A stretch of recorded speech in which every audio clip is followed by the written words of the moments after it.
The Alternative Dig Talk. Real issues, real talk. Hey Teddy, have you noticed how little attention science and health issues get in the media? Totally, Edgar, yet science information is very important. Yeah, for sure. That's why the Health Journalists Network is here. How can they help? They are a group of journalists dedicated to advancing public understanding of healthcare issues through impactful reporting on health and science. Oh, really? Yes, they meet up every month with scientists and researchers, policymakers, and activists at the science media cafes. They then relay what they discuss to the public. Does that benefit us? Oh yes, very much so. This helps with health and science literacy for a healthy Ugandan society. Okay. I love getting informed about science and health issues. Health information makes all the difference between life and death. I'll look them up and engage them. That's great. They are based all over the country. Oh, okay. That's interesting, and they should be making real impact. They are empowering health communities through journalism. Journalists can save lives just like doctors.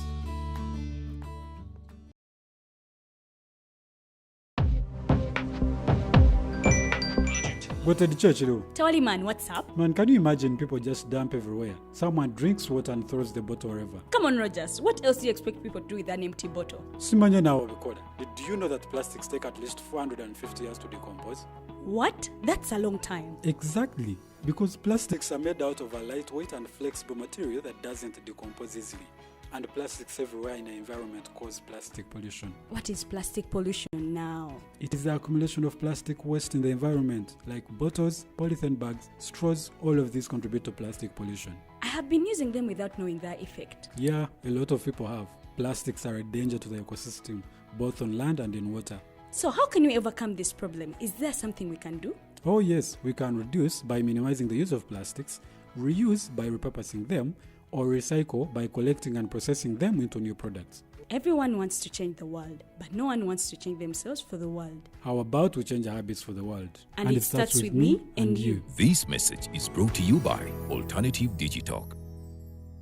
At first, we hit your gadgets with our state-of-the-art digitalized mobile studio with the debate on the road behind the wheels.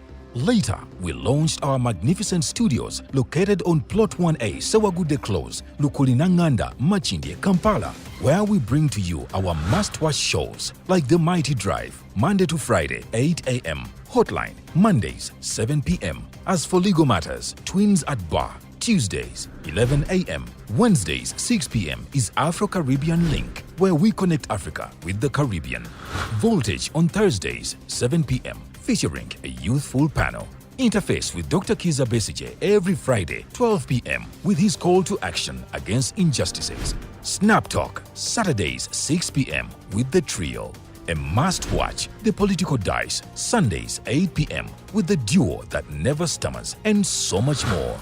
Watch us live on all our social media platforms. We are The Alternative Digitalk. Real issues, real talk.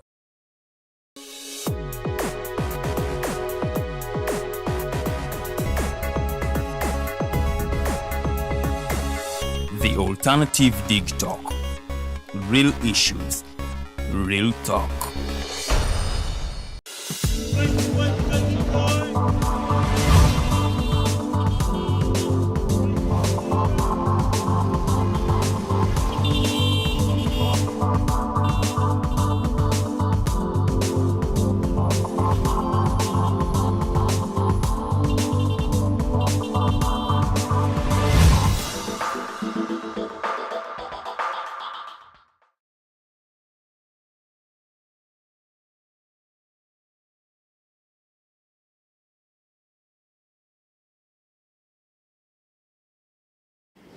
Tukulikeyo mu kuwummulamuko tuba tutudde butereevu mu programu yaffe The Mighty Drive olunaku lwakusatu ebeera Women Crash Wednesday here at Dig Talk TV.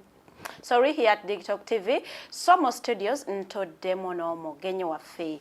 Olunaku lwa leero mugenyi waffe mulindwa. Some of you have started sending in comments. We really appreciate.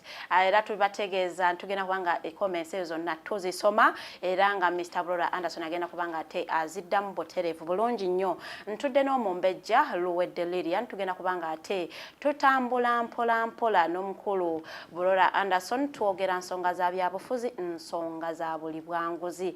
What inspires him? Kiki ekimuwa amaanyi ago nga taziikiza ne bamugamba obugalo bwobwo bufuge toddamu kutayipinga bintu bikwatako era munnanga avayo n'abyogera agamba mwangana kutayipinga kati kanjogere kankozesa omumwa byonna tugenda kubanga tubitunuulira gwabadde atamanyi bulwa tugenda kubanga ate tuddayoko mu kahistory ke ya joininga di politics. What inspired him kubanga ate joininga politics paka wano ate wetutuusa olunaku lwa leero kubanga ate alivoko nnyo mukubanga ate aduulira oba alwanyisa abo abali b'enguzi mu ggwanga Uganda. Ngenda kubanga nyaniriza omumbejja atubeere nga atulamusaako awo nno ayanirize n'omugenyi waffe mu butongole.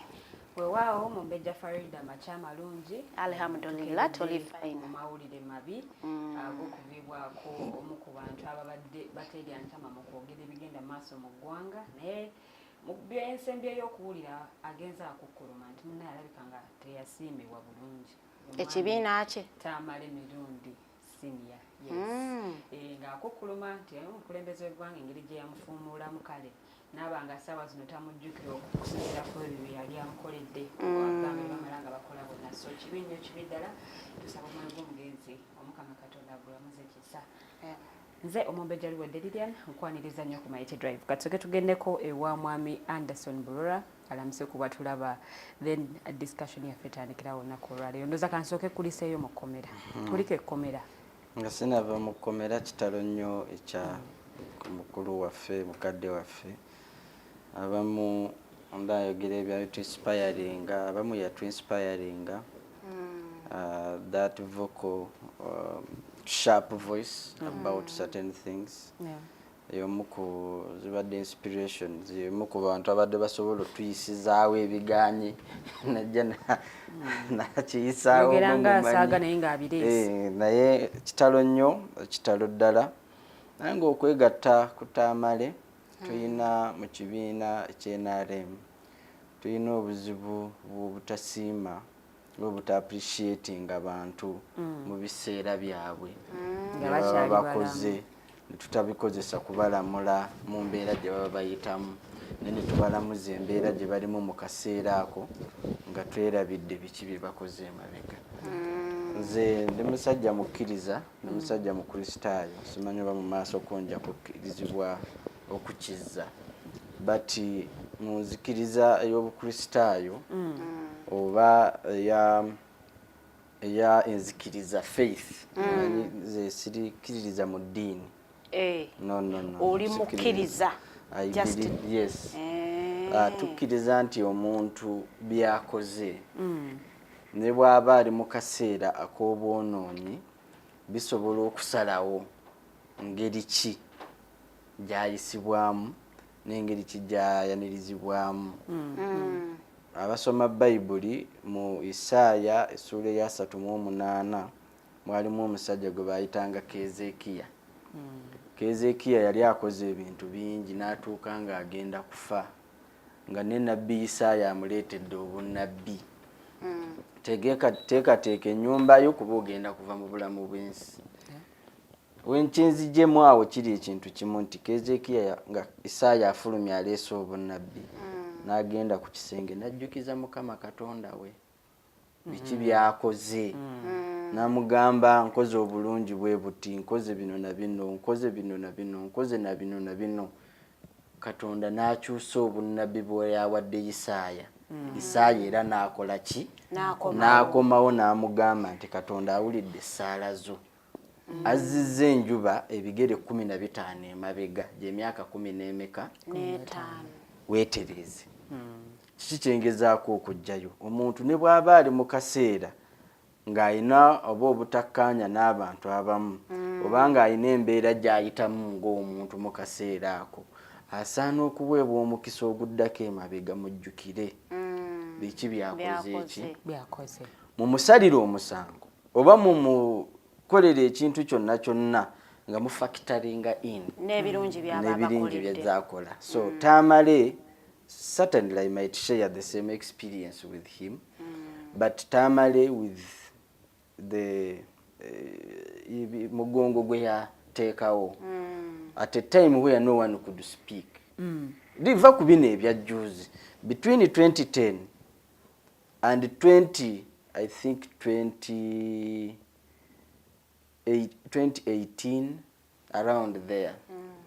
Tamale was the government spokesperson, was the presidential media assistant, was the NRM spokesperson, was the spokesperson of almost this country in regard to the government, defending the president, defending the government against some individuals in the government, defending why the NRM, justifying the rationale as to why NRM should be voted or should be given an opportunity. That was Tamale. So his ending thereafter was so unfortunate. Thereafter. And that is very bad. It is very, very bad that sometimes at an opportunity why in advantage akola. Watuukidde nga yeetaaga that payback n'atakifuna.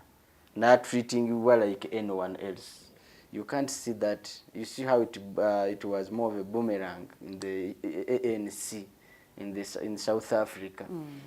How Zuma was treated, how he was discarded. N'akomawo kataasula government. Almost kataasula government. So waliwo abantu nti omuntu ne bwe munaamuyisa bubi ennyo waliwo abajja okukola ki okusigala naye. Zuma almost yali asudde ANC. So Tamale, just that he was not ground mobilizer and politically interested to participate. But if he had done that, Tamale could have gone away with some percentage of support. So I think we need to learn from these things. Ngenze wala nkomyewo mwasuze mutera sebanya.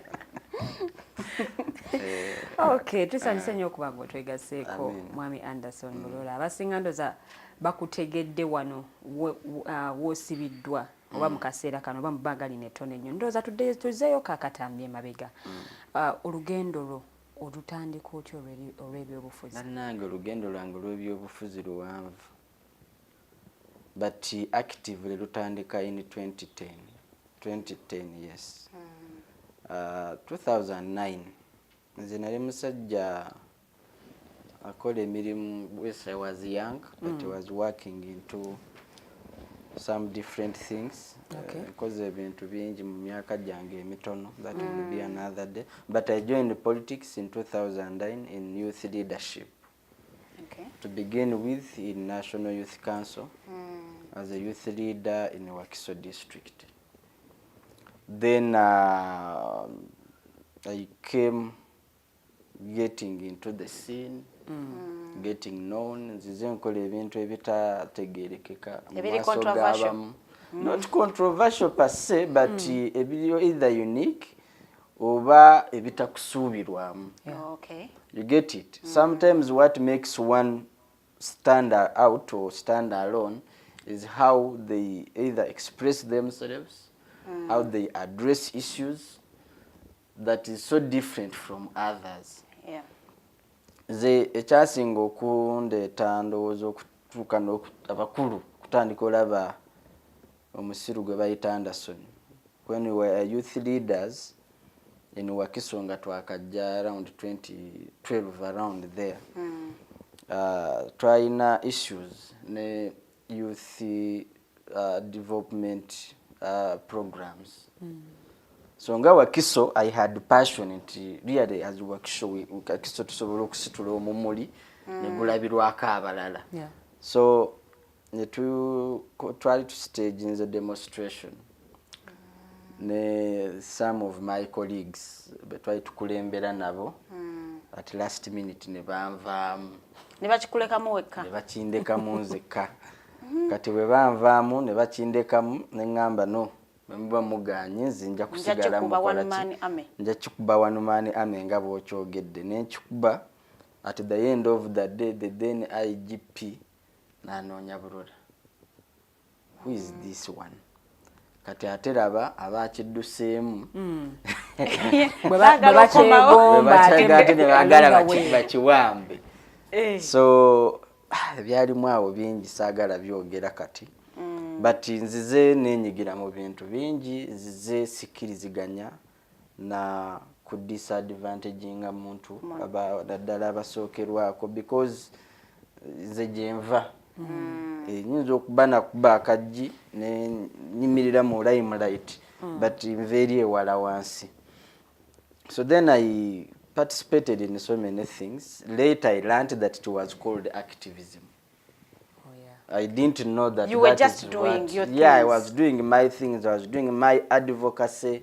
I was trying to speak out, to organize, to make sure that the group I belong to gets, is served better. Yeah. Demanding leaders. Zenwana n'abantu bangi sigwe gusososibwa. Era waliwo omuntu ow'amaanyi waneeno yansiba. Bansiba n'alowooza amaze era muliro ne gufubutuka Burora ne bamubuzaako emirembe nga bwakyuka eno bwagenda ku TV bwagenda ku social media abalala bwe bamukubira ne bimutama. Muntu ki oyo? By then yali PS wa Ministry of Gender kati mu tracking awo kati ye PS wa Judiciary. So but we later he called me. What is your problem? Nimugamba, my problem is one. You lied to the country. You gave wrong statistics. Prove them. Now ye yalina gundi ye yetonde jangu wetonde comes over my body. Over my dead body I cannot. But prove this. If you prove this, jagenda ku state square ne yetonde nsi yonna nje yetonde. So I've been participating in but you reconciled in Muchita? We didn't actually reconcile because we had nothing personal. I rarely have issues personal to people. Rarely. I rarely have a very personal in public. Oh yeah. These are personal issues between me and you. Why would I come to the camera? Ngamba gundi gwe nakwazike sati yange notajiza. No, those are different issues. But waliwo positions ne holders who are in public interest, that whatever you do is not for you. It is for everyone. You are there as a trustee. So when you abuse either the authority or the office, then I come in. Okay. I have to question what exactly is taking place. So my journey, I later learned that is what they call activism, the conscious led. What I think, my heart is telling me that it is right. It's what you do. It's what I do. Bwentandika nyinza n'okutuuka mu studio wano nenda bange embeera eri hostile sijja gisobola. Naye sijja kusobola kulwana nammwe, sijja kubasobola kwajuwinga nammwe. I will get out and go. Okay. So instead of causing a scuffle here, I will just cut it short ngamba ati tujja kulwanira wano. For peace to reign. I will get out and go. So I do what my conscience. Yesterday I was talking to someone because we are government. Ngamba Anderson fe kitwawula kiri ekintu kimu goli conscious led. Oba osuze enjala oba osuze bweru you don't care. Nze ninawe njo kutuuka nkwate conscious njiteeke ebbali nkole kye nnina okukola bwe nkimaliriza nkomyewo conscious yange. That is the difference. Okay. So that's how I have been able to survive around, and because largely my involvement in issues is not to do with my welfare. It's not to do with singa nali njagala kwekolera ng'omuntu sandibadde nabudde bujja wawazino. really I would be very, very far away. I would be so busy. I would have no sense of being here now if I had chosen by that path. Because I've had an opportunity also to do that. Yeah, I've had it. But I feel so bad if I am well off and the people around me are doing bad. I feel so bad that I belong to a group that is not working to the expectation of the people, of what it is supposed to do, leave alone the people.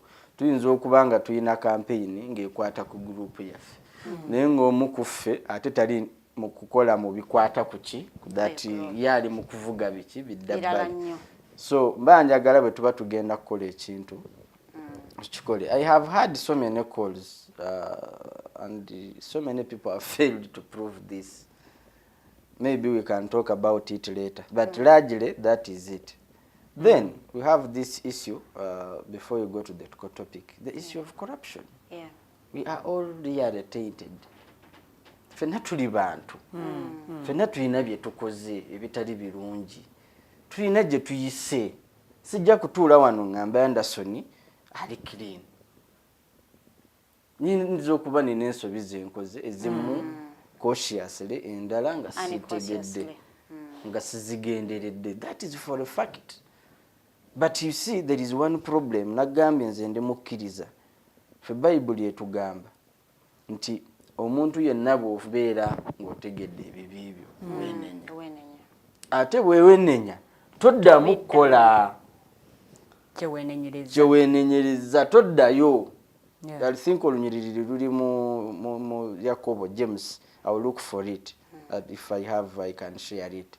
Bweweenenya genda naye toddamu kukola biwali okoze eki biwali okoze. Ate bwe mmala okwenenya nina obligation y'okubuulira abasigaddeyo. So tojja kunsanga ngambe naye naawe watta omuntu kituufu natta naye nenenya oba nasalirwa omusango ne gukola ki nasalirwa nensavinga kakati tosobola kunnenyeza kye nasalirwa omusango oba tosobola kunnenyeza kye nenenya. That is not for you. Yours is to hear. You get it? Kati challenge gye tuyina waneeno tebaagala kuwulira, tebaagala bagambako, naye kakati ate gwe mulimu gwange ogw'okubanga mbagamba, si kubakiikirira, okubagambako amawulire amalungi nti enguzi mbi. Ge mawulire amalungi ge nina okukola ki? Okwogera. Ofuna bulungi nti okuva lwe nalokoka ne njogera kino, okuva lwe navaayo ne ngamba kino kibi. In between then and now when I am speaking, do I have anything to show? Naye tuli mu kibiina ekisongeddwamu ennyo olunwe okuba nti abamu kibaga nti okunyigiriza abantu kusibukira ddala mu kibiina. Tuleme kuwaayiriza kibiina. Tetubawaayiriza. No, tukwate individual. Mukwano gwange gwe bw'ova waneeno n'ofuluma ebweru ng'ova ku station eno n'obikola individually ng'omuntu obeera n'obeera punishable ng'omuntu. Does that mean the station closes? Era omuganda we yalugerera n'aga nti omulya mmamba ab'omu n'avumaganya ekika station teggalawo bateekinze action against you. So the station tennakutuma. Station erina principles zaayo. Station za NRM, rather principles zirinya. Pan-Africanism, democracy, patriotism, socio-economic transformation. The four cannot exist where there is corruption. The four muzigo. Corruption ni muliro. Bubigatta zino zigenda kusaanuuka. So ekibiina kyakugambye edda empagi zange ziizo. So togenda ku kibiina. Ate si buli ali mu kibiina nti muli wanguzi oba nti mwonoonyi oba tafaayo ku bantu. That is not true. There are people in the party, there are people in the government who are interested ekikulaga kikino nti mu bino byonna waliwo abantu abalebalinga information abagaba information gye bakukugidde okufuna naye ng'ali muki munda agamba bino bitutamye naffe. You get it? Bitutamye. Ziwaliwo lwemba ntuuka ne ngamba naye Uganda eno nazaalibwa ne ngisangawo. Tamala afudde agireseewo. Nzifaaki. Naye oba oli awo n'ofuna akola ki? Akuzzaamu amaanyi. N'akugamba ffe tetusobola kwogera. Naye gwe olina courage eyogera. Yogerako. Okitegeera bulungi. Kaakati nze mbulako kimu kufa. Sirina kye sinayitamu. Tiwali kisigaddeyo. Kubanga era oli n'oli akusiba. Era abakyenkana Abaganda bagamba nti akwagaliza ekkomera aba akwagaliza ku ntaana. The same thing. So at the same, here the issue is one. Si kugamba nti no we condemn people. But waliwo lwekisukka n'ogamba what do we do? That is one. Waliwo abantu nga they careless. Nga tebafaayo. They careless, tebafaayo. It's as if the world or the country starts with them and will end with them. It's as if it's about them, which is not the case. Nze nkubuulira amazima. This country, my sisters, you don't need to have billions of money on your accounts to be happy in your country. You don't need. You need to have your 5,000 with an efficient transport system. Weetaaga ove wano okkirire wali ekiruddo osangemu ekkeri endala lyonna ly'oyagala. Ofuna? Okomewo okole ki? Okalabe emirimu. Naye olwaleero ne bw'oba ofuna miliyoni 10 tezikumala. And it's not because our currency is a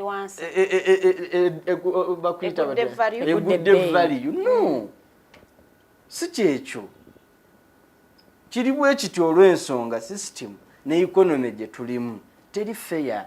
Ne bw'ogamba nti system ate nga ekibiina kyo ekyolimu kyekiri mu buyinza kye twandisuubidde nti kisobola okulungamyako ku system. Anti omulimu gwange guno gwendiko nti ekibiina kyange bwe kiba kiwambiddwa bamafiya nkinunula ntya. So you actually saying ekibiina kiri tulina kukinunula kiri mu buwange gavumenti yaffe. Ekibiina gavumenti yawamba ekibiina. Kati ezo concepts mpanvu tetujja zigendamu kati. Kati era ogenda kubuzaabuza abatulaba. Yeah, because abali mu kibiina era bebali naddamu ebyo tujja kuvaano nga tetwogedde ku mulamwa. I think we shall have to get more time to explain to you these concepts. Unfortunately, Ugandans don't understand them. We have focused on the politics of interest. Yes. But the political economy, growing the economy, growing democracies, growing our politics, growing societies, building systems are very, very, very, very strong and long-term projects. They just don't wake up and things are working. No. China has taken about 40 years to build those systems. Now that is 40 from then, from 1979, something there. But you see, progressively, they have made strides and they are coming up. If you go to countries like Dubai, Singapore, about building an economy, even if it is Bangladesh and there are concepts they have built. To so building systems with strong persons, strong individuals, systems. Reverend Dr. Kefa Sempanji simanyi mwali mutuuliddeko. Yatugamba nti buli lw'osanga ekkanisa ng'omusumba awulikika okuwulira ekkanisa okusinga ekkanisa, just know there is a problem.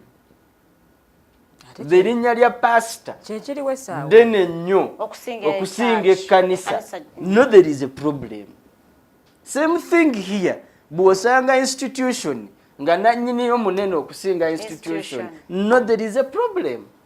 Obuzibu bwe buli luddawo okuba nti tukyalemeddwa okuzimba systems. We have to break the strongman system. Strongman system yeriwa nti individual yasalirawo institution.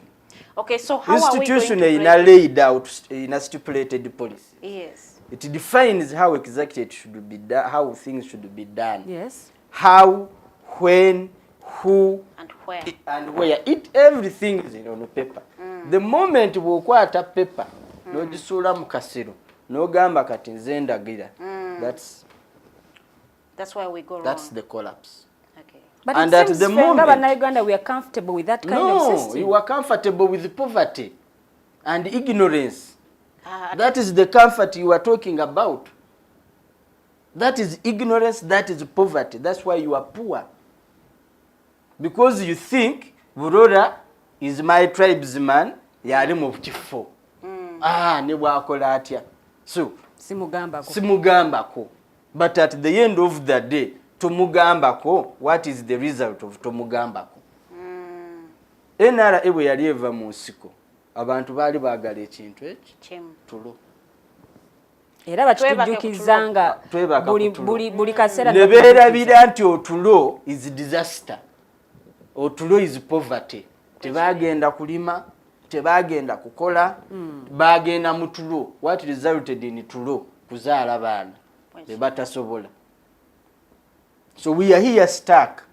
Oyina abaana omanyidde eri enkola enkadde nti ojja kgenda wali ono n'omululuuza omuwe. Tuli mu era yaki? Ya medication. Ya medical industry. Naye omwana ne bw'atasoma ffe tetwasoma tetuliiwo ajja kulima. Kasita twebaka oli mu kasiisira. Omuddo wali weeguli ojja kgenda osala omuddo okwata emiti ozimbe ennyumba. Poverty, backwardness. Twagenda ozuukuka bwe bati nga gavumenti buleba eri sitaaka nayo. Eri sitaaka olina abaana 5, olina abaana 6, beetaaga literacy, beetaaga okubeera competitive, beetaaga okubeera qualified. Tewali. That's why we ended up there is no qualification on leaders. Nga bw'onoonya qualification n'ogamba bakansala abasomye tojja kubafuna. Ojja kufuna ebifo nga tebiriimu bantu. Omubaka wa parliament bw'amala senior 6. Tekati by then, by 1986, Uganda had less than 20,000 graduates. By 1986? Yes. Because you had one Makerere graduating around 5,000. Ate nabo nga bwe graduatinga waliwo there was scarcity of qualified personnel globally, not in Uganda alone. Ebira kugenda okwekanga oli agenze Norway greener pastures, oli agenze gindi musomesa osigazaawo ng'enkumi 2. Weetaaga abasomesa, weetaaga abalooya, weetaaga abasawo, bonna bali omwo mu 10 meka? 5. Weetaaga abakulembeze. That's why you ended up having a threshold. Nti waakiri oli bw'amala senior 6 asobola okukiika. Nti oli waakiri ng'ebifo ebimu babyambusaako kubanga byetaaga abatono. Ngero si 5, at least 35, at least this. Ebimu nga you have to negotiate with the reality. So mwetaaga okumanya nti certain things, this backwardness we are in, a full sitting down n'alya ssente z'eddagala ezandigenze mu ddwaliro. The language you're using is demeaning. But isn't it worth it? It might be demeaning, but it's worth it. Worthiness esinzira okulya ssente ezigula eddagala eryabali vulnerable oba otegeera. You a fool. Oyogedde ku strongman syndrome nogamba nti twetaaga okugimenya. How do we do that? This is what we have to come to terms with. Reality is to tell people, my friend, we agree you're a big person. We agree you will hold such and such a position, but this is wrong. Okay. It hurts. yakituufu abamu It tebagala hurts, bagambako. it feels like, but that's reality. Yeah. It feels- And if we don't interface it, we are going to end up whereby, you see actually Bangladesh today, it's not far from us. Recently, nze nali mu Komera, but I watched TV. Emamba, bakomando, ba tanker, everything was on the street. Prior, young people came and expressed themselves. Yeah. Now that taught more that if next time there is another organizing, you will have more. So if we don't carefully and we arrogantly communicate and you cannot, how many will you kill? You're going to kill them, yes, but how many?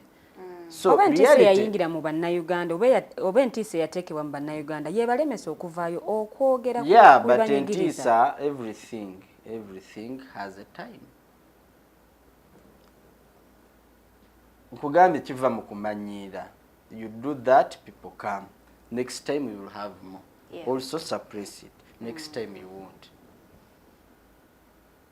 You won't. Because even when you kill, you won't kill all. But also if you kill, there are consequences. Kubanga ojja kutta omwana w'oli naye mu busungu nange kanfe. We have such kind of people. You get it? Yeah. So, strongman syndrome is very dangerous and we shouldn't.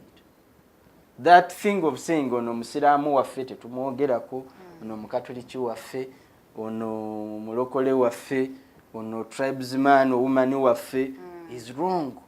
But that strongman syndrome is built in the system.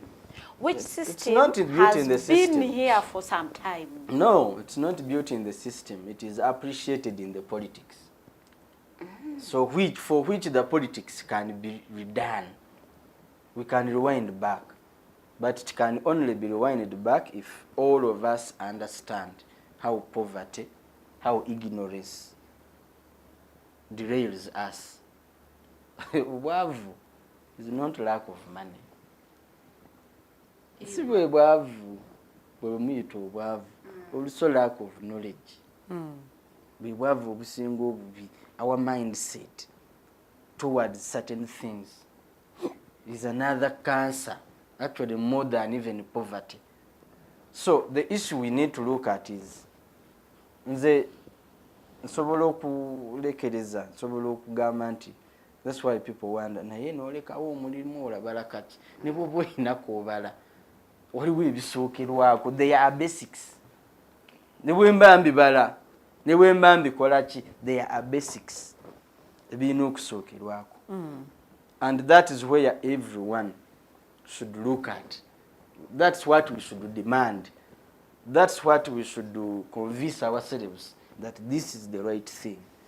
It might come in so many years to come, but that is to our detriment.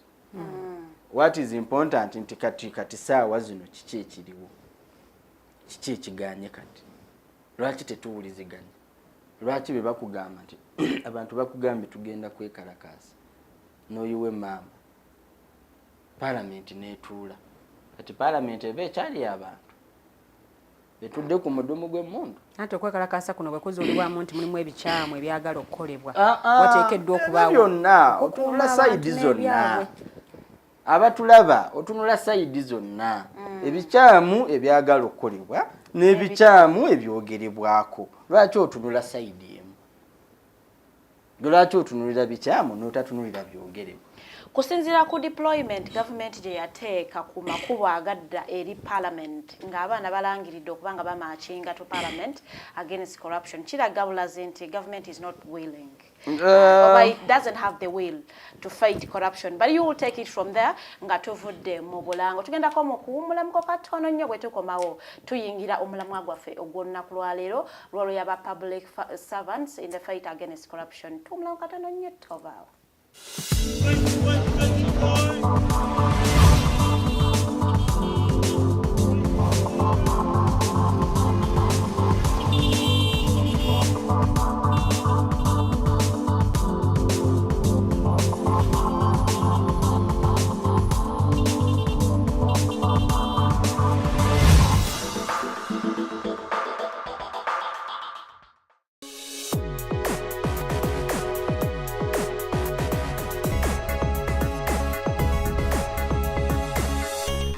Alternative Dig Talk. Real issues, real talk. Hi Rogers, can I ask you something? Shoot. What does corruption mean? Well, summarily, corruption is abuse of public power for personal gain or for the benefit of a group to which one owes allegiance. For example, when a public office is abused by an official accepting or soliciting a bribe. By the way, private people can be corrupt too, like bribing police officers to escape fines. Okay. So exactly how does that concern me? Well, do you pay taxes? I guess, yeah. What does that have to do with this? Everything. Because those taxes you pay are supposed to facilitate services you use, like water, electricity, roads construction, medicines in hospitals, name it. Okay, that is much bigger than I thought. But it can be stopped, right? Well, yes, it can. Although it may not be as easy as it sounds. And here is the reason why. Corruption roots are grounded in our country's social, political, economic, bureaucratic traditions and policies. So, what has kept it going this long? I mean, why don't we stop it? Well, the main reason why it has been here for so long is because institutions are weak, either as a result of poorly defined ethical standards of public service, weak administrative and financial systems, or ineffective watchdog agencies. What can we do to stop it? At a national level, we must focus on strengthening the independence and effectiveness of public institutions that fight corruption. At a personal level, we must commit to never giving a bribe. I promise I'll never give a bribe. Well, that's a great decision you have made. Me and you now have to spread this message to all our friends. If we all do our part, corruption will be no more. This message is brought to you by Alternative Digitalk. At first, we hit your gadgets with our state-of-the-art digitalized mobile studio with the debate on the road behind the wheels.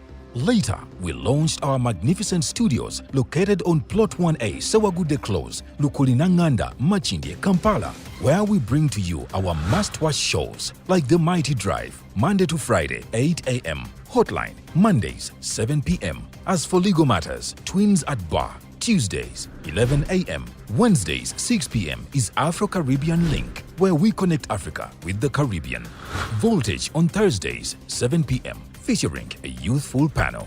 Interface with Dr. Kiza Besije every Friday, 12 p.m. with his call to action against injustices. Snap Talk, Saturdays, 6 p.m. with the trio. A must-watch, The Political Dice, Sundays, 8 p.m. with the duo that never stammers, and so much more. Watch us live on all our social media platforms. We are the Alternative Digitalk.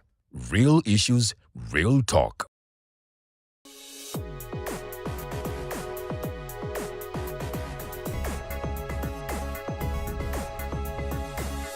The Alternative Dig Talk. Real issues, real talk.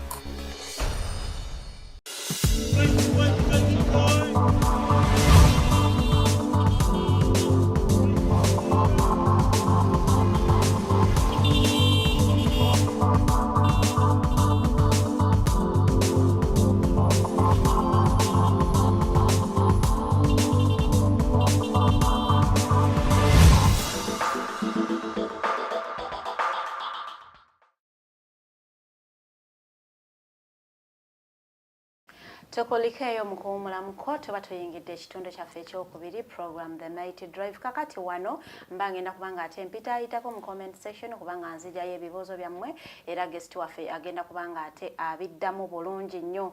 Waliwo eyagambye nti ensonga ya fighting within eyinza obutakola bulungi nnyo naye ng'omukulu akkiriza nti anaasobola okubanga akyali wa NRM ng'ataalwanyisa aba NRM. Mr. Burora, do you think that is feasible? That question is poorly framed. Sirwanyisa ba NRM. Nwannyisa bikyamu. Ebyaba NRM bye bakolebwa zikiriza tuli bantu. Katonda yali atonda ensi eno alina ensonga lwaki yatonda ebyennyanja nga biri mu nnyanja. N'atonda emiti. Tojja kwagenda kiro gambe nti bannange omuyembe gwange gugenda kufuuyibwa empewo mugujjeeyo muguyingize tunaguzaayo ku makya. Yes. Nfuna bulungi kubanga bwe bato bwe bagukola ki? Bwe bagutonda. Ayina ensonga lwaki mu kutonda ng'amaze creation yonna amaze okucreatinga Adamu yamugamba to rule and to dominate. Those two things come with the order. Human beings without order, we shall dismantle ourselves. That is why he had to go on n'ateekawo amateeka 10. Eyo yali constitution. Amateeka ago we gajjira waaliwo akatabanguko amongst humanity nga betta nga beekola ki without tewali ki justification okutta kulyoke. Gwani aŋŋambako antiri yabatonda bwe yabagamba nti okutta tekulyoke. Era n'ebibonerezo ne bitandika okukola ki nti botta naawe ABCD modern law nejjanga ekola nongoosereza manslaughter amada simanyi biki nongoosereza. But that shows you that mankind without order they will do what they want.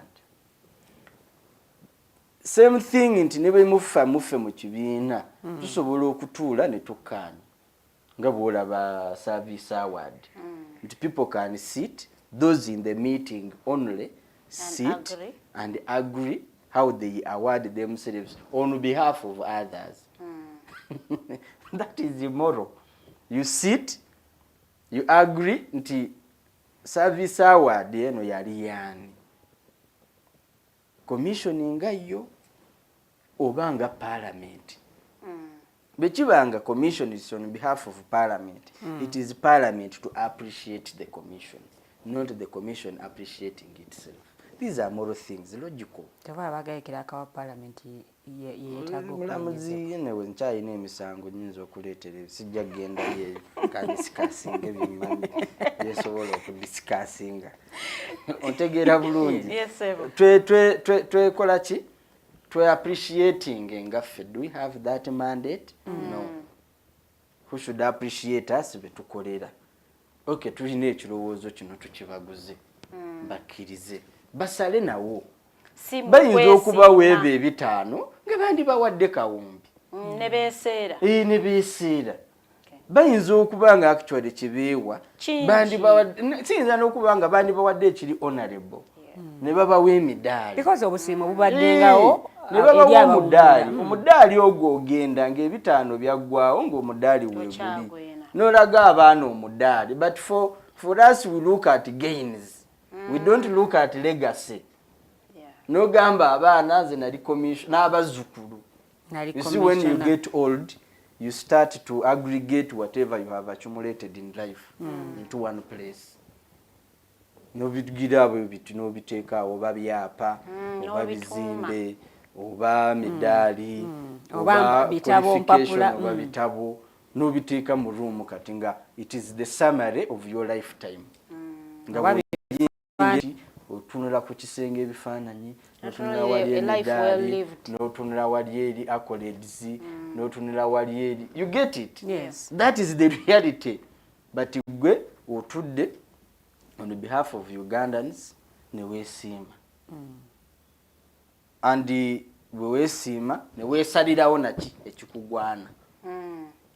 Awo the morality, the legality is now also not an issue. We have sent very bad precedents. That award by the court saying it was legal set a very, very bad precedent. Very bad. nti n'abalala basobola okutuula. Olwaleero kati service award waliwo endala ebadde mu gundi mu Uganda Investment Authority. Wali ogiwulira Honorable gye yali alwanira ne executive director Bukiza. Kakati bono oba reprimanding oti. How will you reprimand them? You have already qualified this. This means internally now it's a precedent and of the High Court, reputable, respectable, referable. Mulala yenna ajja genda bakole minati bagisneaking into bagiteeke ne mu budget banayo bagiyise bayise biliyoni 22 because waliwo president bagende mu kkooti balisaitinga omusango gwasingiza kaweddemu. So we are killing the moral fiber, we are killing the very very sanctity of these institutions, why they should be there. Awo wenyini wenjagalira okubuuza nti mu 10 points program za NRM elimination of corruption misuse of power point number 7 ate omukulembeze w'eggwanga azaavumirira obuli bw'enguzi mu principles ze watunyonyodde wali mulimu pan-africanism patriotism democracy n'ebirala neweebuuza nti ensigo eno lwaki ekyalemeddewo tugambe nti NRM eremeddwa oba? That's a very long discussion, but largely is the negligence, lack of awareness by the led, lack of us. By who? If abakulemberwa naawe mwoli gwe bakulembera gwe bakulembera yeah, you are negligent, you don't care, you don't demand, babadde ku mikutu gye mugatta abantu gwe sebo nyawo ne bayita abantu bangambye oli mumbejja olina sebo toli nyawo toli munnayuganda tewetaaga kubawa NRM, tewetaaga kubawa FDC, tewetaaga kuba mulema, tewetaaga kuba munaddiini. No, it's your responsibility as a citizen to demand. The moment you stop demanding, it's the very moment you stop getting what you ought to get. It's that simple. Asaba aweebwa gy'okoma okulekeraawo okusaba, gy'okoma okulekeraawo okufuna, gye mwakoma okulekeraawo ne muleka bali bakole ebyabwe, gye mwakati kyemuva mukaaba teri ddagala mu ddwaliro, teri gundi, but addagala okubeera mu ddwaliro olwaleero should have started 5 years ago. Not yesterday. Gwe baasaba okulizayininga yagambye talina waalaga. It's okay. Ffe tumujajinga, ese mujajinga. Tuli byogera. Let me tell you. Waliwo ennyimbe kati ze tutagenda kwogera birungi. Naweebwa emizimba. Waliwo bayinza obutagituwa. Tujja kwogerera yonna gye tuli. Tujja kuma olumbe Emoroto. Mu Lukume district Ejinja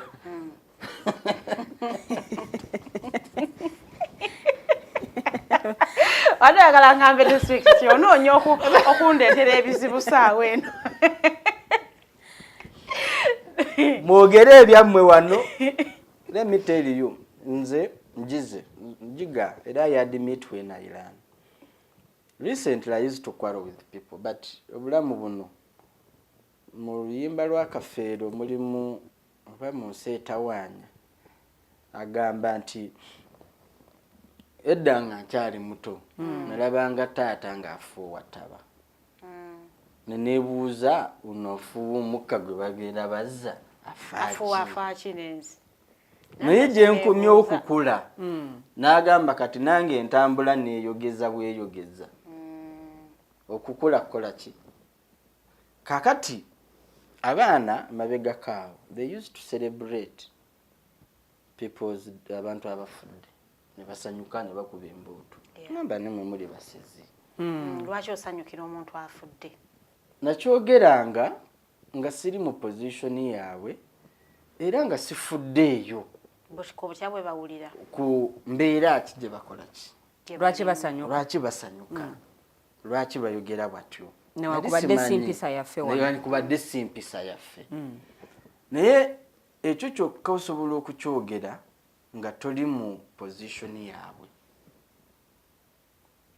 toli mu mbeera yaabwe. Oli mu mbeera yo, mu mbeera yo empisa eno eringa kitiibwa. You don't force people to respect. There are reasons why people should be disciplined. Yes. Failure of some of those things, discipline will not be there.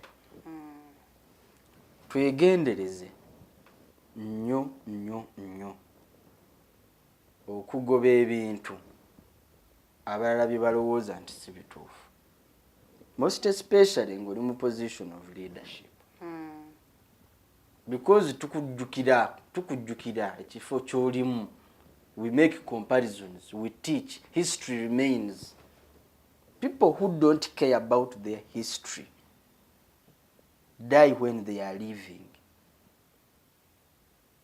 People who don't care about what they do, they die when they are still Living dead? Yes, they die when they are still breathing. Because there are certain fibers within them that die and they don't actually, you don't see them. So kufasi kusakuka. They don't care what people say? Omuntu aba yafa mu ngeri nnyingi. Ng'olaba atambula n'ogamba mulamu. Bw'onoonya kati ebiramu mu ye, bw'otandikira okulaba nti yafa.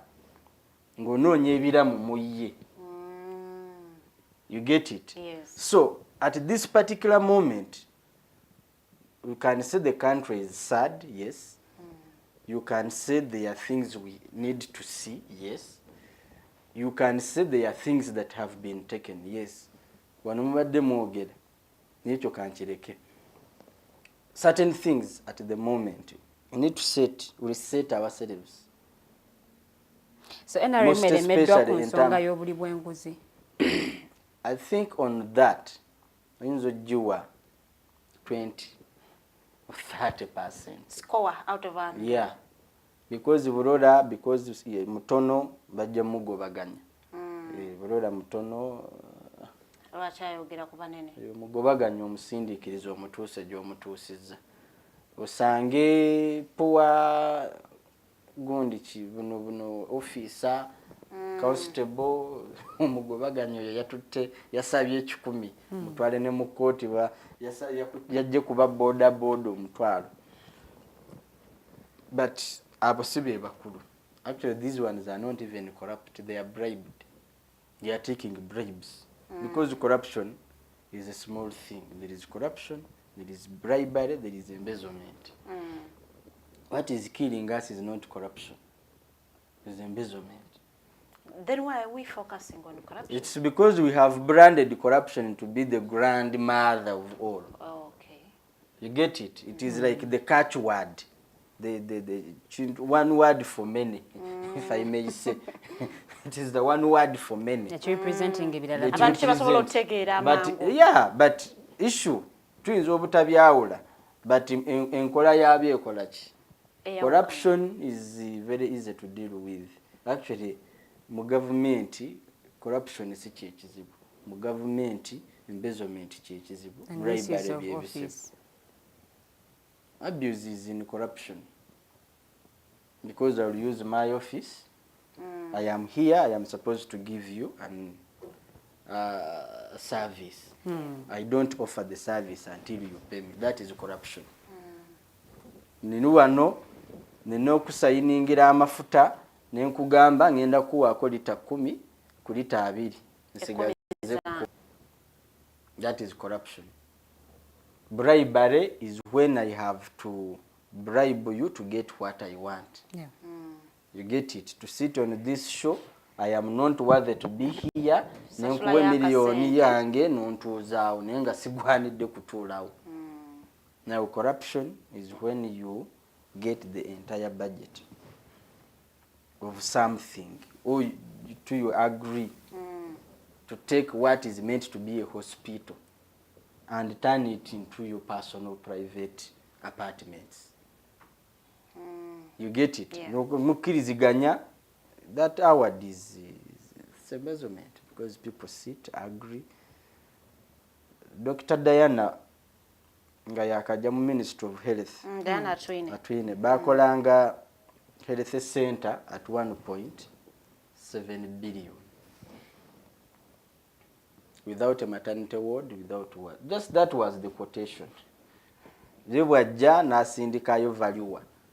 Na valuinga nga that was supposed to be 500 to 800 million.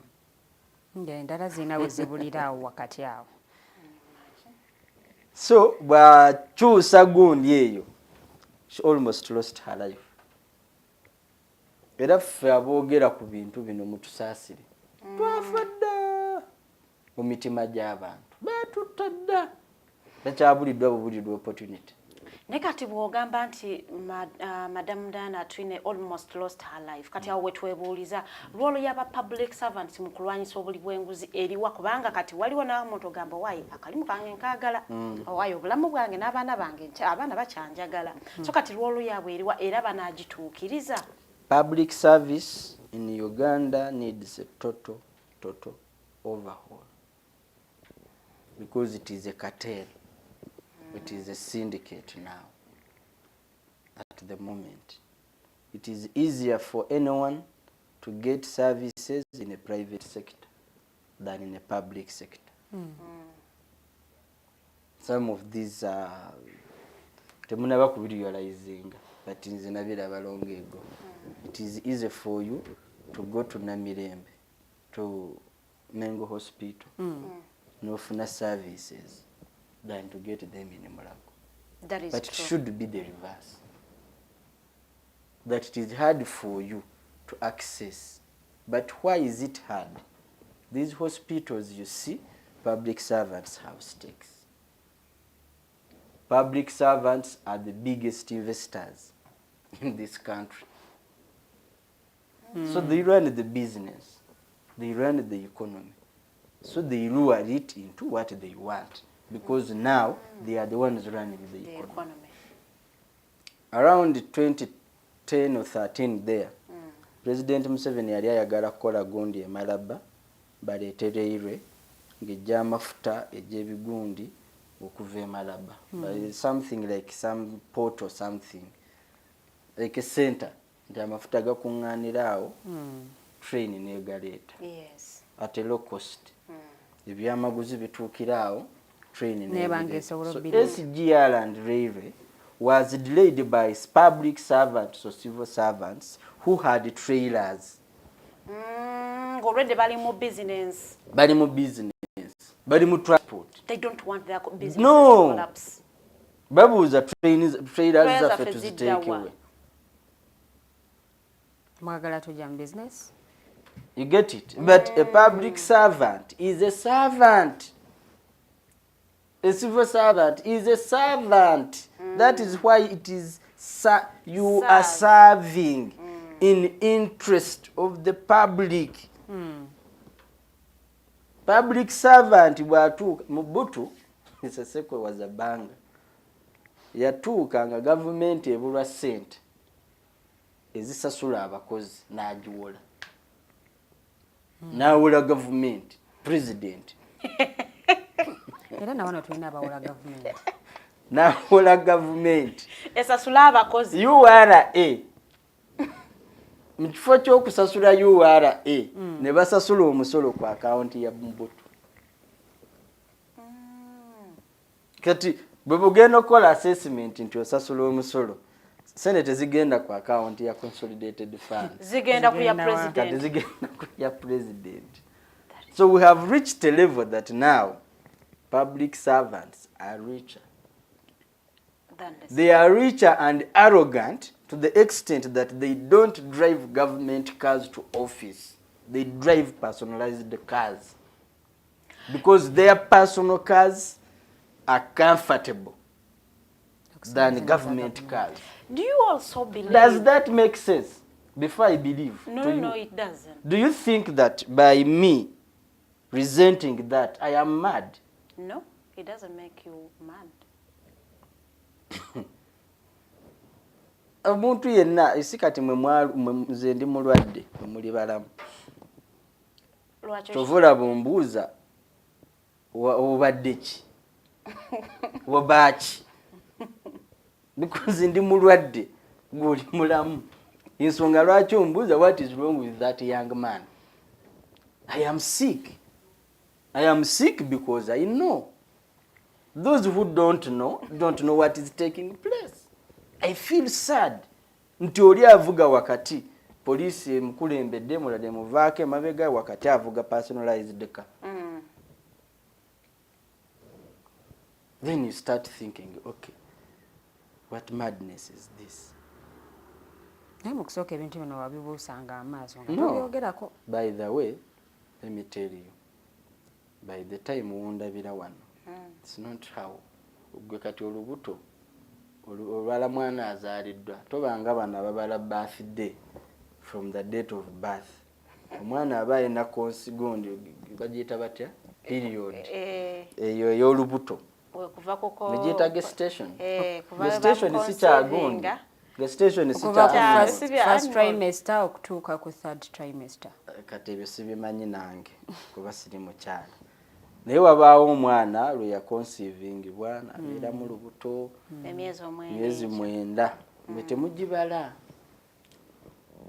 mubala mwana lwe yazaalibwa ebyali mu lubuto tobimanyi olubuto lwange lwe mbadde ne mu gavumenti lwe lubuto lwange tolumanyi lwazaalibwa ku lunaku lwe baakugoba olaba lyonazaalibwa lwe bangoba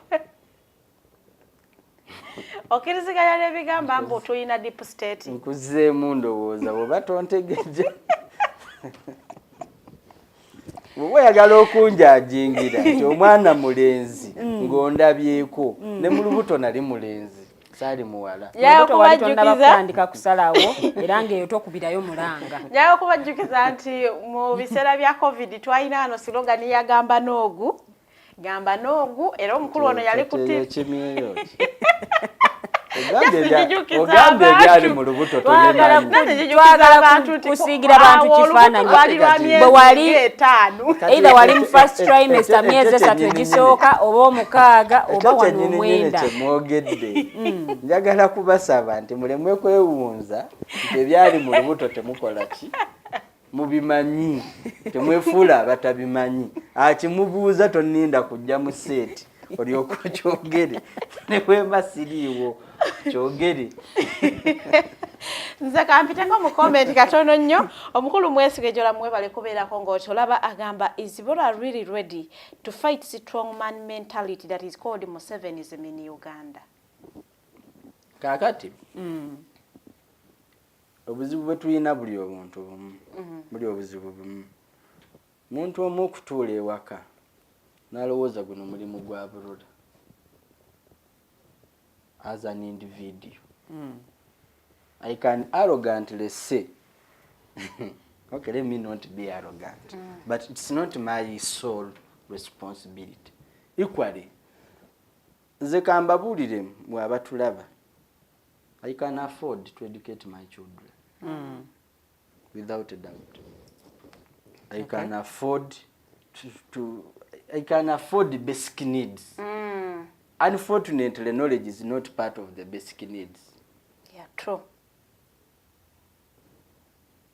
You get it? Yeah. But I have added that advantage. So when you get a bino, the sibanja dagala. So we look some kujanja. You can afford more private hospitals. Sinonya school fees. You can afford that. I can afford that. Mvuge motoka. Sibulanga mafuta. Of recent mukama yebazibwe. You find people at the station na kugamba bakujulize tank. Na kusasulira. I've found like 4 of them. I've entered in a supermarket omusajja n'agamba tonda byoyagala tonda aupe na kusasulira. I found someone in a forex bureau luli yali ava ku withdrawing nali ngenza kusindika mitwalo egi someone ndi mwavu nnyo kale siri nnyo mwavu nnyo musajja n'ampa emitwalo etano gyosindikira mu forex bureau era nakale jinza okubeja ddolo obeje zikola byonna musajja n'akwata millions naziko nangamba ngembadde nziweereza asobola olinda nenyinza obutaddamu kulaba nangamba weebale n'agaana n'okumumanya namubuuza amanya ge mutegeere musabe namba n'agaana nengenda so issue si ya kufightinga strong man nga Burora okitegedde naawe obuusabuusa nti nyinza obutakola ki obutasobola now that's where you chip in also akwasiko oba naawe kwatako kyokutte eno njovu nja kwata kukutu enjovu oli akwata amasanga enjovu batwala muzibe nga baabo ogenda okulambula enjovu bagenda bamuzibe nga 6-7 ne bagenda nga bagenze kulambula njovu. So ne bagenda ne balambula enjovu, okulambula n'okulaba kwabwe kuli mu ngalo feel. Ne bagenda ne bakwata ne bafiiringa ne bakomawo. So batuula mu kiraasi bababuuza muva kulambula nti ye mwalambudde ki njovu, kale mutuwa experience zammwe. Mumbejja ye yasooka ye yali akutte mu kiragwayo n'agamba enjovu bulijjo nkiwulira kintu kinene iringa muguwa, enjovu bulinga muguwa. Yakutte ki mukira, mulala yakwata kutu n'agamba ha olimba enjovu chapati kiringa kichapati. Yakutte okusinziira kwe yakutte. Mulala yakwata ku lubuto n'agamba kammwe mulabika kye mwakutte kirala. Enjovu kiringa kisenge. Okusinziira nti yakutte ku lubuto. Okusinziira ku ki? Kaakati twetwale tuliba muzibe ffenna. Bwe mba nkutte eno ku paalamenti naawe yambuka oba ogenze mu local government okwateko eyo.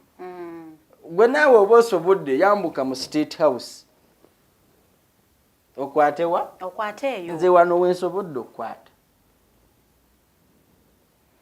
Era awo omuntu we yeebuuliza aleetera ekibuuzo ekigaana n'agamba corruption ali mu bitongole ebirala ebya gavumenti mungi nnyo okusinga ali mu parliament. Why are you focusing on parliament? Now again there, that's what I have just explained. You know where the problem is. You don't want to go, you are sending me there. Deputy Speaker of Parliament, Thomas Taiwa, Parliament gye mutunuulira gye musongamu olunwe ssente zeefuna oba bajeti yaayo teweza yadde akawumbi. The issue teweza akawumbi. Tetwala yadde teweza yadde trillion, sorry. No. Tetwala yadde tundu y'embalirira y'eggwanga. That is also a very absurd statement. Parliament is the center. Omanyi parliament eri wakati w'amasiga ga gavumenti. Si yesooka si yesemba. Eri wakati. Ekyo obadde okimanyi? Yes. Ono bw'akola amateeka executive agasindikira parliament. Parliament n'egasindikira judiciary to implement. You get it?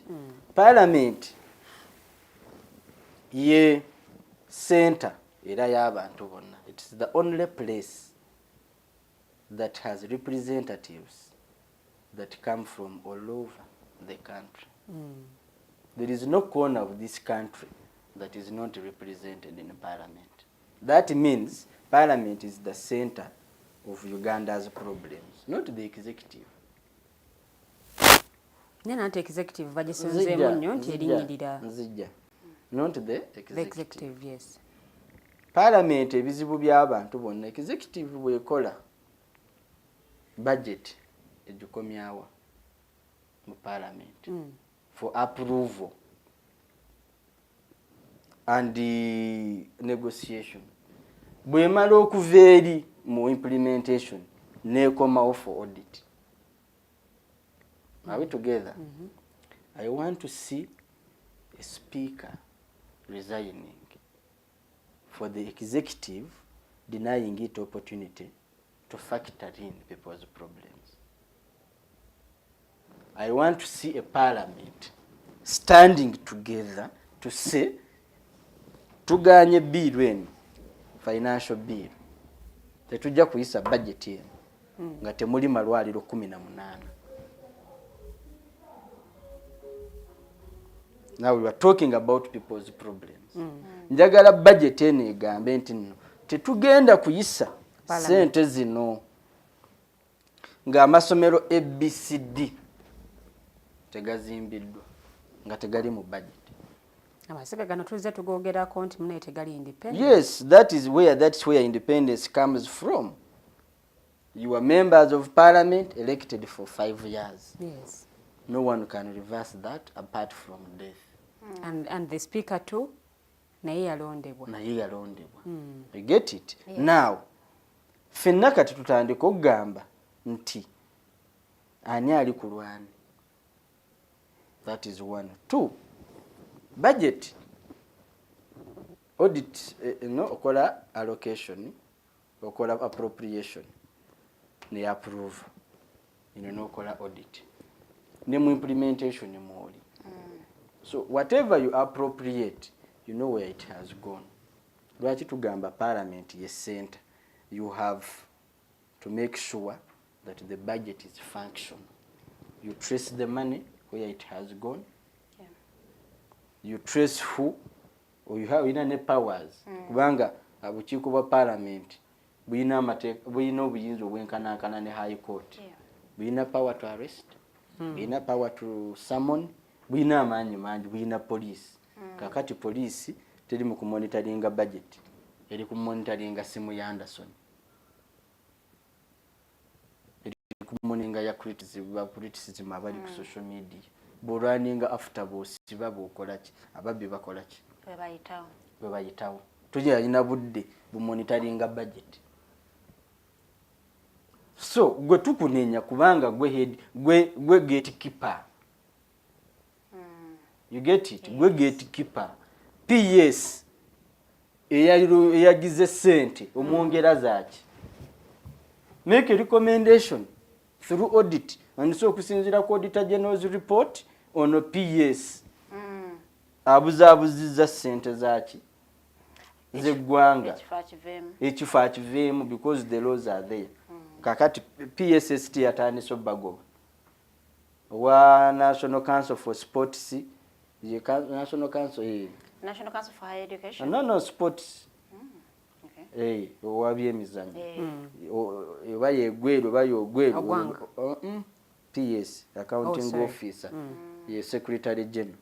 Oba secretary general oba general secretary, something like that. Oyeba mumuza. There was a battle there.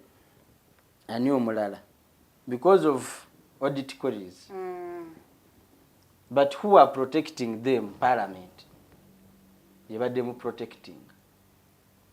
So betugamba nti parliament has a role to play at the moment. You were involved. Tugamba nti noffe tubuzabuziza butono. Wali ababuzabuzize nnyingi ekitegeeza obamanyi. And gwe mulimu gwo. Eyo yonna that alone is an admission. Do you know where the problem is and you have a role to play in stopping that problem? But you are sending Burora there to go and clean that problem. So at the moment we are not saying nti tutuuse ng'ekibi ekinene n'ekitono byenkana. Omubaka Nsereko yagamba mba mwina gwe mwemulugunyaako mu musongemu ng'omuntu ssekinnoomu so si kuzingiza wamu palamenti. Naye tusengamu ng'omuntu yatuyambye eki yagaano sayininga gundi. Teyagaano sayininga censure motion. Muwoza bituufu. Ebituufu sign so that it comes on the floor of parliament. Now issues to be resolved in the parliament are going to court. Yes. Why are things supposed to be sorted in parliament taken to court? That issue is supposed to be sorted in parliament. Omubaka Ssekikubo yagambye bo bino tebibayigula. Era tebibayigula. And that is another point of contention. It's another point. Issues that are supposed to be resolved on the floor of parliament are now taken to court. Katuyagala tulage wa walala. Tunenyanya omulala. That you are running to court. To sort of kati buli omu bwana agenda mu court. Zino precedents tetulina kuzikiriza. Because they are not good. That we are yali wadde ensala bannayuganda gye baalikiriza. Court. Hearing yali yodde oli munnamawulire. Hearing y'omusango ogwo yali yodde. Tebayagala kugenda ku musala. No, this is in the public interest. Tebayagala ku mu mwaka gwa 2019 ndowooza omwezi gwali gwa December. Omukulu president w'eggwanga yavaayo ne bakulu banne ne ba walking against corruption. Thank you very much. So kakati mu mwaka gwa 2024 abavubuka bwe bavayo ne bagamba we are going also to walk against corruption. Ate gavumenti nevayo nereeta ne kugamba mu Luganda nti ne bayiwa abawaavu n'abampi ku makubo abavubuka bye bagambe bagenda okuyita. Tugambe nti gavumenti yavaamu wirwe y'okulwanyisa corruption. Kakati saawa when they protect the corrupt. Manyenaze saawa zino soogerera gavumenti saagala kugamba nti tebalina wiiru. Tetwagala kugamba nti gavumenti teyina. Gwenga memba NRM okirabo otya. Kusinzira kugwe. But I see there is a problem.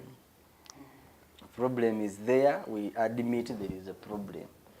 But the problem now is we don't know how to sort it. That is the issue. Olwaliro bw'ogamba nti okukwata abali corrupt, you need amnesty nga president bwe yagamba. But also it is very easy. We don't have to send all of them to prison. We need to exhibit that we need to start over. We need to start all over. Today Mabega. Tugambe okay from here. If you want to have will, you want to show will, bring a law. Because the law does not work retrospectively. Boleta leero etteeka terijja kwata wajjo likwata ligenda wa mu maaso. Leeta etteeka. Oleeta etteeka eryo lijja kutuyamba nti going forward we cannot lose any more. You see, we pay around 18 trillions in debts every financial year, between 10 to 18, 16, 14, depending. Yeah. But also the same audit reports, IGG says we lose about 10 trillion. Slightly more. Actually, we lose more than 20 trillion. Leave alone through corruption, but also through tax exemptions. You get it? Tax holidays. Tax holidays. Okusasira ono, okuwono, kolachi. So we lose more than that. So that means, had we been disciplined, it would be at zero debt. Had we been disciplined, if you are losing 20 trillion and you are paying 18, mathematically, logically, you see, it would be at zero debt. And with discipline means more infrastructure would be in place. With discipline, you would have more hospitals, you would have more roads, you would have more functional schools, you would have more social services in place. So the issue we have is in discipline of the people in of the public servants. The indiscipline. You care about yourselves. Parliament tuyinza okuginenya kintu kimu nti among all priorities we have, they have prioritized themselves. Awo nyini ku parliament basazewo okubanga ababeera ne regional parliamentary sittings. Do you think China impact yonna? No. You see, it is okay to have regional parliaments. It's very fine. No, it is very fine. But you look at circumstances. In what state are we? Njagala genda eggulu. Osooka n'otunuulira emmotoka ekutwala. Eyina emipiira. Eyina amafuta agamala. Eyina saaviisi. Shape yayo erimu shape nnungi. Because you are going into a long distance. You get it? So at the moment, the vehicle taking parliament in that long distance is dysfunctional. It's a DMC. The country called Uganda that is supposed to support this parliament to go to Gulu is not in good state. It lacks tires. We have so many debts to pay as a country. 5 billion is a lot of money in terms of debt payment. Because when we talk about debts, we talk also about performance of the budget. You get it? newankubadde bagamba zino ssente zaali zayisibwa. The service we want to use this car to take Parliament to Gulu is due. We need hospitals, we need medicine, we need delivery beds. The population is growing, and we are not performing in that respect. The car itself is not in good shape. It is a DMC. Gulu itself, that budget taken to Gulu can do wonders. That budget of 5 billion that you are going to spend in allowances, in hotels, in what and what, that alone, given to the people of Gulu, had it been factored in the budget of Gulu, could have done wonders. So why don't we wait? The economy itself is not performing well. You see, you are arresting this, businesses are closing, this and this is happening. This is not the right time. You get it? It's not the right time to do such. It's good, but it's not the right time. With due respect. So it is simply a moral factor. It is a moral, it is just a matter of thinking, okay, this is Parliament, but there is Uganda.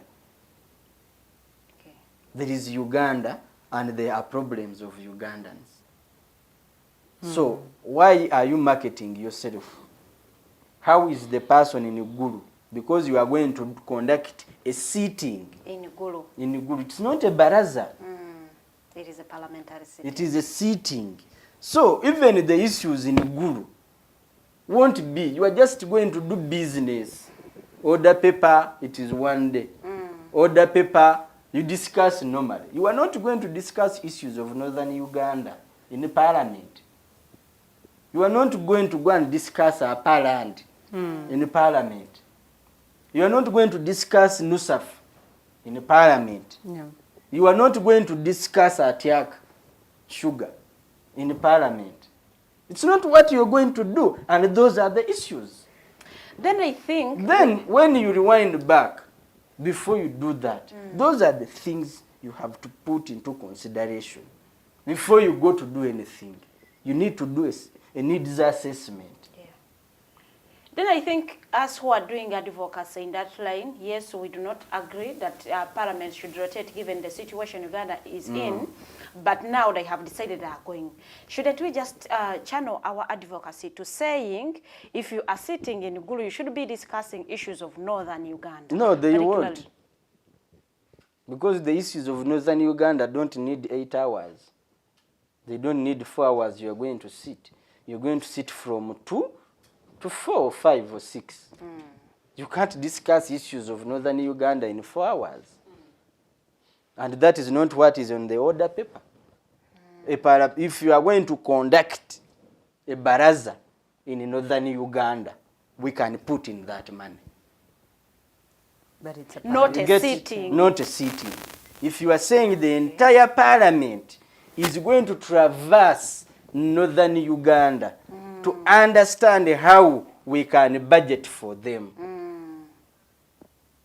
Really, even if you need 10 billions, we shall give you that money because you are going to do a business there.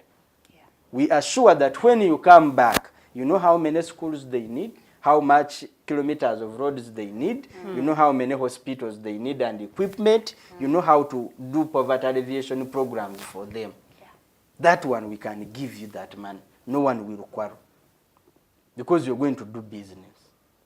But you are not going to take 5 billions in the north, 5 billions for eastern, 5 billions western, 5 billions central. 20 billions just sitting, facilitating individuals. Does not make sense. If you're going to do needs assessment, you are going to share this country as MPs. Even if you need 40 billions, we shall give you. But also, if you want to do that, that is a vote of no confidence in other institutions, even in yourselves, because you represent those very constituencies in the Parliament. So if someone has to go and assist you to do a baraza to get problems. There is actually parliamentary group. It's there with the others to assist them. So if the actually parliamentary group is there, you have the RDCs there, you have the cows there, you have LC5 there. Why don't you do business amongst yourselves? This kind of wastage is what we need to abuse. Naye speaker tugamba esente zino zayisibwa ziri mu issue is not kuyisibwa. Nanti kati awo nebuuliza ababaka baali watutu. Ababaka bambi, ababaka. This is wrong. We have councillors in that parliament. That is a demeaning statement. No, it's a reality. We have councillors yandibadde ali ku district. Naye nga yayita wali mu parliament. Anti qualification yali ya senior 6. Yo tusobola oku yes byogedde. Nze ngambye waliwo abandi badde bakansala. Tumenyeyo nga basatu ku biwandiiko bibateekeddwa okuba. Bwagenda otandika ate nze mbamanyi gwabooge.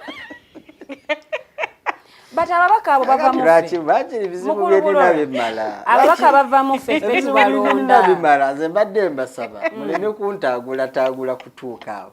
Ebizibu byennina bimala n'abantu bano. But the reality is we have councillors who are in parliament. Ate nga ffe tubalonda. We have LC 3 or 5 chairpersons who are in parliament. We have different professions that could have been very good work elsewhere. You have real people who would have been in parliament, but they are outside. So, some problems, everything seems right before them until it backfires. So many problems have come out of that parliament. A decision, a law, a what that was done in the parliament being abused in public. Yet it went through parliament. And they never raised the hand. Never even wrote a minority report. Okay, not even an article. Before when it is under construction. So that parliament has problems of its own. Okay, as we come to the end of the show, there is this talk of imperialists. Imperialists are funding you people abali mukuvayo okulwanyisa corruption. Era ng'ensonga eno yasooka President w'eggwanga yasooka okugyogerako. Nagamba, you see these ones who wanted to walk against corruption nga bagenda ku parliament, they are being funded by imperialists. And so we realize nti yandiba omutuufu because ayina abantu baba mukolera investigations and we so believe tebasobola kumuwa amawulire makyamu. Do you also think that some imperialists that are funding some of the Ugandans that are trying to fight against corruption, then that means the fight is not genuine? Now, that's an interesting question, but has 3 elements. If you are saying homosexuals are fighting you, they have put sanctions on you, did you not? For you, did you not sanction them?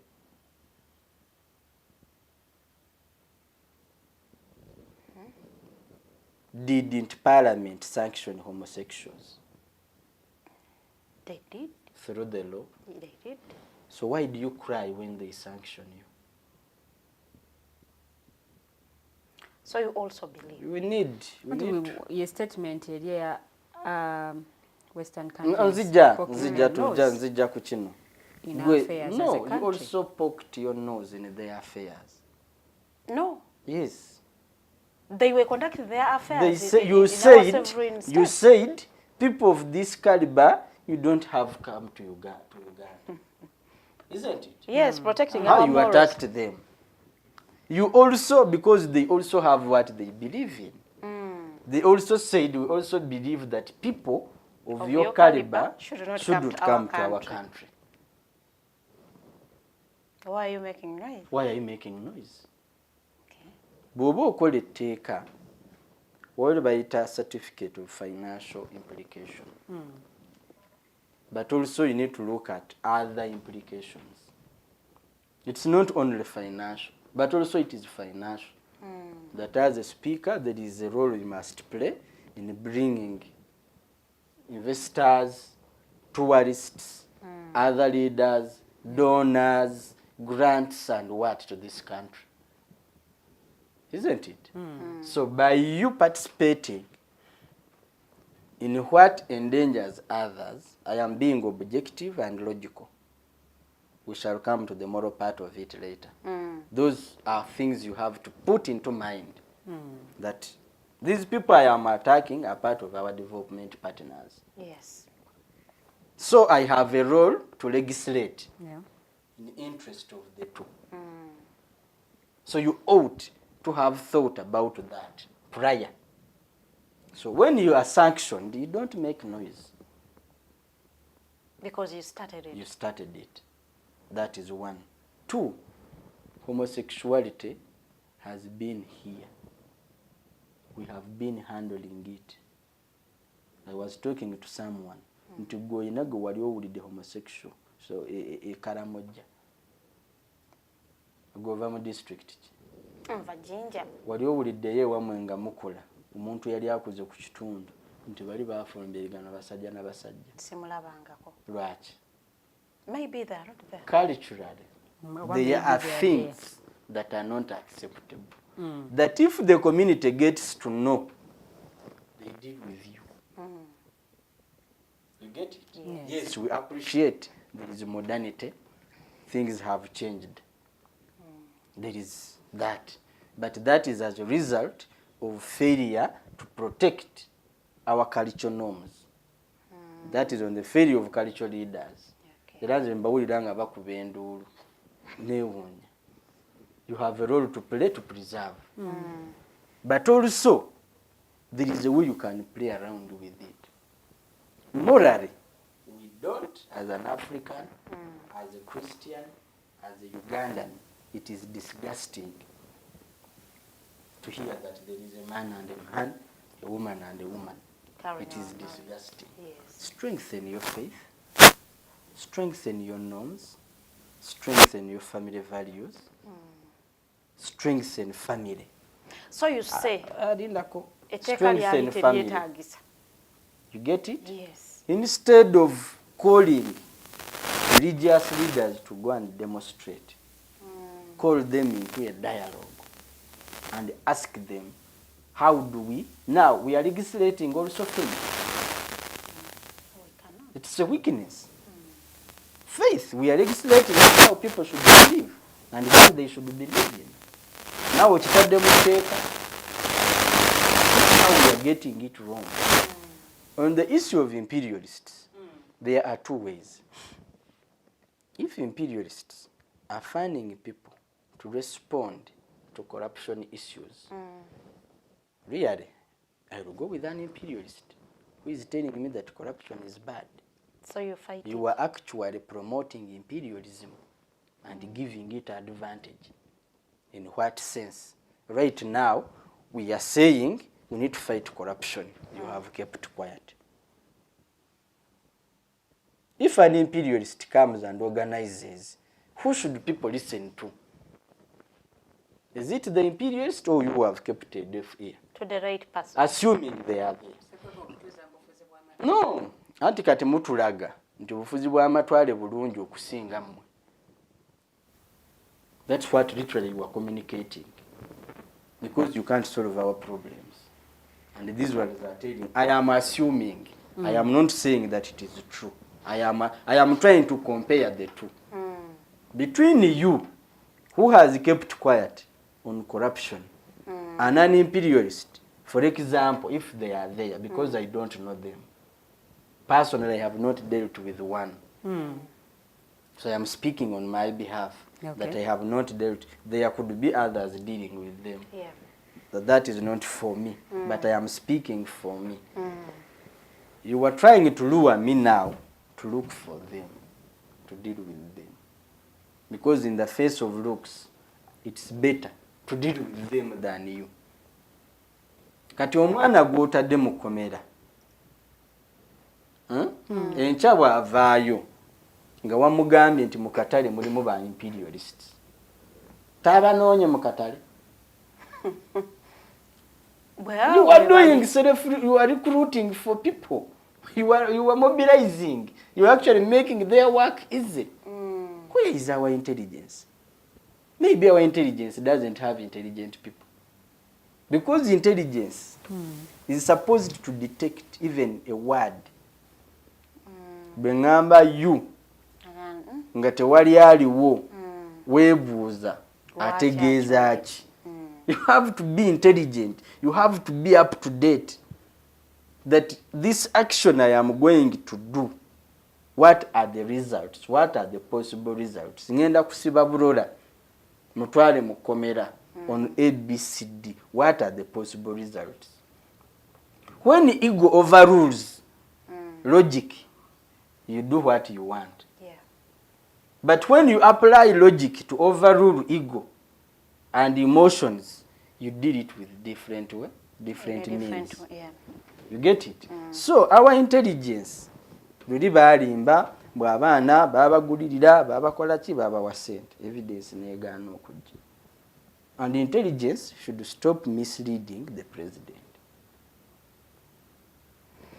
Bamuteeka mu kafaananyi kati yaboogerera, the corrupt. Yeah. Yaboogerera gwe bateekayo nga face, which is wrong. Yes, Saabalwanyi, we agree, ne tuyina entalo kati nga ffe abazzukulu ze tutayagala alwane. Naye bw'abanga yagambye statement nti leave my people they are investing here. Tetuganye your people, but are they our people? They are not our people for that These reason. are your people. We are saying they are not our people, and that does not make it right. So your people are not, we are saying Sibafi, and we are saying much as you want them, they are a danger to us. So kati se bufe abalunyanja ngetoli mmete muli ba gundi uno wejinje nyanja alengera nengera kigira asalansali nza n'okubata manyi kuwuga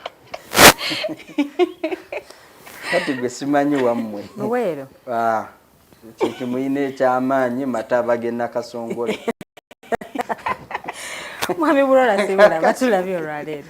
Era abalunyanja bw'obobbira ne bwe guba musota nga gusobola okutaasa Obwekwatako. ne bwe guba musota ne bwebagoonya wakiri ebirala obiraba naye kati oli mukola ki kwetaasa okutaasa bulamu. so saawa zino abamu twetaasa baleme kutulabanga abalabe babayeekera oba aboononefu tulwadde ebizibu byaffe. Kituufu tuli balwadde kyova olaba mwebuuza tubadde ki. But you are not diagnosing our issues. You are not diagnosing Burora's problems. Okutegeera how do you treat him. Prison is not what is suitable for me. Neither do I want it. You were miss or ill diagnosing. There is a medical term, but either of the two is right. Kati ontadde ku Piriton onneebase nenetaaga obako watemu mpone bwe naazuukuka obulumi bujja kudda neebase oneebasizza n'obulumi bwange ompadde peyinikiira bwe zinanzigwako kati ogenda kunteekako gwa butemu onsalire mayisa tekijja kusoboka. Ojja kunkebako emisango gyonna gy'oyagala. Kale walumwa nakugamba mbu watta abantu, nakugamba nti oli corrupt, walumwa nkyogedde. Mbadde ngenze wala wanyambye kusiibula ababadde batulaba bakugaana kuwandiika tebakugaana kwogera. Teeka eririwo liri computer misuse. Tewaliwo mouth misuse. Ono wandiika ku social media eno channel si channel yange.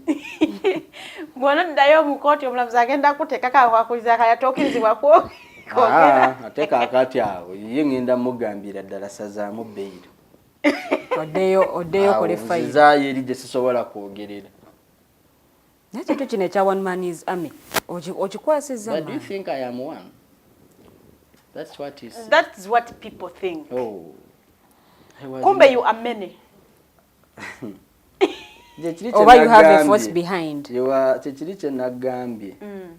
You are miso ill-diagnosing Burora. Okay. That is the problem. I don't you see think... Burora here, one man, I'm not one. In my absence, things happen. Yeah. In my silence, things happen. I am not writing. Once again, things happen. So I am not one-man army. There are so many Ugandans out there who are part of this, who are participating in different ways. Let's end it at that. Okay. Mwera.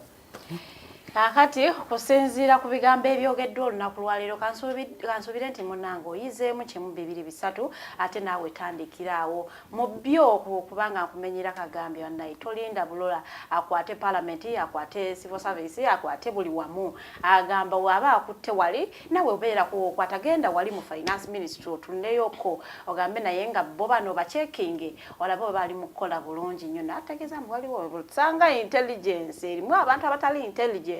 So they may be giving false intelligence ate ne ba misleading a president ate ne bamufuula spokesperson of the corrupt ekintu ekibeerera ddala nga ate kikyamunyo ojja kubanga mbasiibulira wano mubeere bulungi tusinkana olunaku lw'enkya essaawa zijja kubeera 2 ez'okumakya mweraba.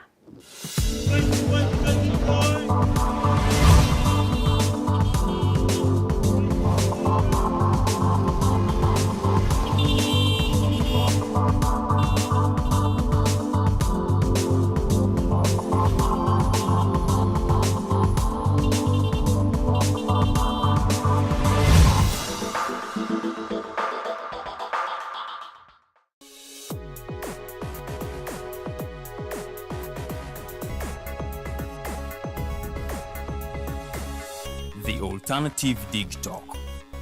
Real issues, real talk.